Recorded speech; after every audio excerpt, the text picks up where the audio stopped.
Well, we're coming from a very wet and rainy Yerevan. Welcome, guys. I know I've been MIA for the past few months. It's been a whirlwind. Long story short, been trying to find work related to my degree in law in London. Have been very unsuccessful at that. It's been many months, dozens, hundreds, not thousands of applications have gone in and heard basically nothing in return. So what I decided to do was just pick up my stuff. Well, I put some of my stuff, most of my stuff actually, in a storage unit in London.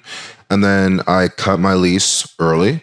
And then I was just like, it's just cheaper for me to travel than to spend 1,800 USD a month in an apartment in a city that I don't have a job, I don't have any extra income, and essentially I'm just now living off of like my savings and my parents' help. Thank God, praise be Allah that that I'm able to do this. So yeah, funny enough, what the fiscally responsible thing for me to do was not to stay like a recluse, a hermit in my very expensive, pricey London flats, but to travel. So I am kind of deceiving you guys a little bit because I've actually been traveling for the last 2 weeks. I've been in Tbilisi, Georgia, and you guys will get to see a bit of that. I'm going to go back after my 2 weeks here in Yerevan is over, but I just needed some time for myself to get accustomed to living this digital nomadic life that I'm trying to pursue, I guess. Obviously,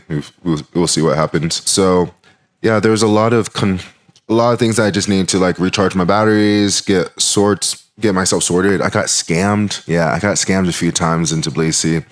Also not a very friendly city. You'll hear more about that later. But today we are focusing on Yerevan. And for those of you guys who don't know, Yerevan is the capital city of Armenia. It's centered right between the country of Georgia and Iran. And it is a very old country. It is the first country to accept Christianity as like the main religion of the country. And also a fun fact about Yerevan is I heard this, that it predates the city of Rome by 30 years. So this is a very ancient country, a very ancient city, a lot of history here, and we're hoping to explore that today. We're going to this Brandy factory / museum. Sorry guys, I cannot remember the name. I will put the name here. I believe it's the oldest brandy company in Armenia. And brandy, for those of you guys who don't know, brandy or cognac, which is specific to industry region in France, is basically a distilled wine. It's a wine liquor, and you see a lot of like rappers and celebrities drink it. I never really cared much for it. I never tried it before, but until I arrived in Tbilisi, I tried it and I was like, oh god damn. And I was like, if this place, which is not necessarily known for its brandy, is making me feel this way, then wow. And then I tried proper French cognac, which was very affordable. Everything in Tbilisi, everything in this region actually is quite affordable. I'll get into that more later. But yeah, so we're going to go on a tour of this historic factory, of this historic company. And I can't wait to like just show you what I do, give you my reviews on the brandy. Listen, I tried going yesterday and they were fresh out of English tours by the time I landed. So we're going to be starting this tour at 11:30 in the morning. Doesn't mean we're starting to drink at that time, but probably going to be a little tipsy by the time we get out by like 1 or 2. I'm definitely going to buy some for myself. I don't know if I'm going to be able to take it with me because I've already have a bottle of Georgian wine. It's a small one, but it's larger than the travel size. And I also have a bottle of cha-cha, which, again, more on that later. Anyway, I'm going to quickly make myself a little sandwich. There's this great gluten-free place here in Yerevan called the Gluten-Free Bakery. I love how just straightforward it is. Everything on the menu, 100% gluten-free. They also cater to vegan, keto diets and stuff like that. Listen, Yerevan, Georgia, this whole region is not very friendly to people with celiac disease. Celiac disease is what I have. For those of you guys who don't know, it's gluten intolerant. So yeah, traveling like this is very fun. So whenever I get the opportunity to find like little gems of gluten-free places, I have to mention it just in case it benefits someone else. And oh, I'm just like realizing, it is so It was not that cold. I just came out of the shower, but it is pretty cold. I don't think it's more than like 11 degrees Celsius out here. So I'm wearing t-shirt, you can't see, but shorts as well. Yeah, I don't know. I think this is enough of me introducing blah, blah, blah. I'm back, guys. I'm going to be back regularly. I know I said that last time, but believe you me, I need this more than you realize. I need some type of structure in this life, please. So like and subscribe if you want to. If you don't, whatever. I'm going to act like I don't care. So let's get there. In few minutes, we'll start from here. Okay, thank you.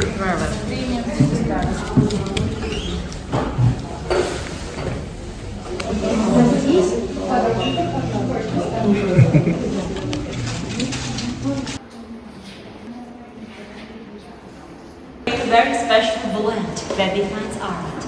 By the way, do we have musicians in the group maybe? That could like create the music. If not, the strongest brandy in the whole world, known as Yerevan, named after our beloved capital.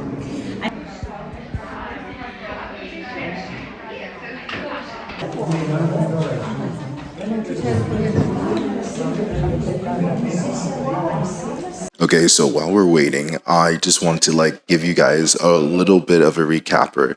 So I'm basically waiting for my taxi to come, my Yandex to come. But overall, the entire tour was really cool. Unfortunately, there were a lot of people who were being quite loud, so I couldn't catch everything. So I was like really glued to the tour guide, but I learned a lot and I will go into more detail later. My taxi is about to get here, so let's get back to the hostel and we'll do a little rundown on how everything went in more depth. Okay, so sorry. Is it all right that I do this? Yeah. All right, so we're back from the Brandy tour, and I learned actually before I get into the specific bottles that I decided to pick up at the gift shop and tell you guys a little bit of the rundown of what was going on. I learned that in the Armenian language and in also the Russian language, they were given a certificate by Bordeaux in France to actually be able to call their brandy cognac. Now, what a lot of people also don't know the differences between regular cognac and brandy is that cognac comes from the white grape variety, where brandy is a more generalized term that of any types of fruit. So think peaches, nectarines, berries, other types of stuff. That all is encompassed in brandy. But cognac, which is what we got today, is of the white grape variety. Now, I am so bad at knowing, like, pronunciating this word, but this company that we went to see is called, that's what it is. And so I want to show you a little bit of what I got. So I got these little travel, I guess you could call them shooters. I think they are able to be put in my bag on board. And then I got something that was a little bit more bougie. Now this is a 20-year-old version aged cognac, Armenian cognac, while these vary from years 5, 7 to 10. Now, before I get into the justification of why I got these, despite the obvious I am traveling a lot, I want to like also tell you guys how the whole tour went in more detail.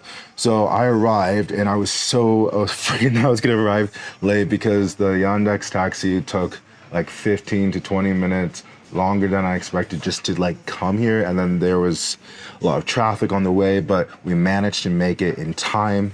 And so I go in and opens up to a beautiful like display of all their aged barrels, and there's a lot of people of all different backgrounds. They were kind of loud. I had to, as I mentioned earlier, stay really close to the tour guide, but we got to see a whole slew of things, a lot of old barrels, some dating back to like the early 1900s, which is insane. And we also got to see barrels that were dedicated to prime ministers and presidents, mostly of like Eastern European countries, the Balkans and stuff. Unfortunately, there's no US president that has a barrel there. So maybe in a few years, when this guy gets to political office, presidential aspirations, I will come back here and I will get a barrel named after me. And I learned a fun fact also is that before Boris Yeltsin, who was the first president of the Russian Federation, before that, they used to just, before him, they used to just have, in terms of dedicating barrels, they would have they would weigh the man, and then however they weighed was basically more or less the amount of cognac they were going to get. But because Boris Yeltsin is quite a big man, he got to get more than anyone else, and so they quickly had to discontinue that, which was unfortunate because, hey, if I become president, I wouldn't mind having my body weight in cognac. Yeah, so it was really interesting to see so many world leaders, pictures of celebrities. They were pretty proud of Kevin Spacey on the wall. I thought that was interesting. I guess that's more of an illiberal type, but whatever. It is what it is. Yeah, and then we got to see so many old barrels, bottles that were specifically made by the head maestro. I'll put his name here, and we actually got to taste some of his stuff, which was crazy to think because he died like 25 years ago. So all in all, the whole tour was phenomenal. And at the end of it, I wanted to take a little bit of it home with me. You know, I am still at the beginning of my travels across the East. We started in Tbilisi, Georgia. We will go back there. Don't you worry. I'll be able to show you what I think in more detail. We're definitely going to revisit Chacha, because that shit is crazy. Have a bottle of that. But I wanted to take home some stuff so I can share with my friends and family everything that I learned and the, you know, flavors and stuff. I have another fun fact. You know, apparently when you hold brandy in a glass, it's a special glass formulated just for brandy or cognac. I'll be using these words interchangeably. I'm sure you already picked that up. You hold it in the center of your palm and it's supposed to warm it up. And it's not going to be your right hand, it's going to be your left hand because your left hand is closer to your heart. Winston Churchill famously said that the two things that keep him alive is cigars and Armenian brandy. And so once we got to the gift shop after the tasting portion, I wanted to make sure that I had a little bottle for myself. I wanted to get a larger bottle than this, despite me knowing better that it would be quite a weight burden in the grand scheme of things, since I'm just now starting out on my tour, multi-month tour, might I add. So if you are interested in that, please subscribe, hype this video. We have a lot more videos coming out, and I'm moving around left and right, needing to justify all of this money being spent whilst I'm looking for work. So yeah, please subscribe if you're into this type of content. But yeah, the 20-year version was, they had a bigger bottle, but I wanted something that was more affordable, because if I got the larger bottle of this, it would have sent me back $100. But getting these two items, well, technically 3 items, was just shy of $60. So as it's younger, or should I say, as it gets older, the flavor profile and the potency becomes stronger, but more relaxed, right? So if you have a 5-year or a 3-year version, you're going to have a little bit more alcohol-y. That's even a word. And then it's not until it goes up to the next stage, years 7, 10, and 20, you get that more rich cognac taste. And well, dark chocolate is always great with it, but it's when the season calls for it, pairing up with like peaches, nectarines are great. Any type of nut varieties go well with this. And if it's not in season, then the dried versions of those fruits will do just fine. So I'm not so much an alcohol person, but you know, alcohol is really important to human civilization. And I always love learning more about, well, the stuff that, you know, help civilization prosper and develop and grow. So this was a really cool experience. I'm going to be in Armenia, Yerevan. I'm going to be in Yerevan for 2 weeks, so there are more videos to come. This channel is just me sharing with you guys my journey, documenting, and hopefully you find it interesting. Thank you so much, and I will see you in the next video. Peace and love. Bye.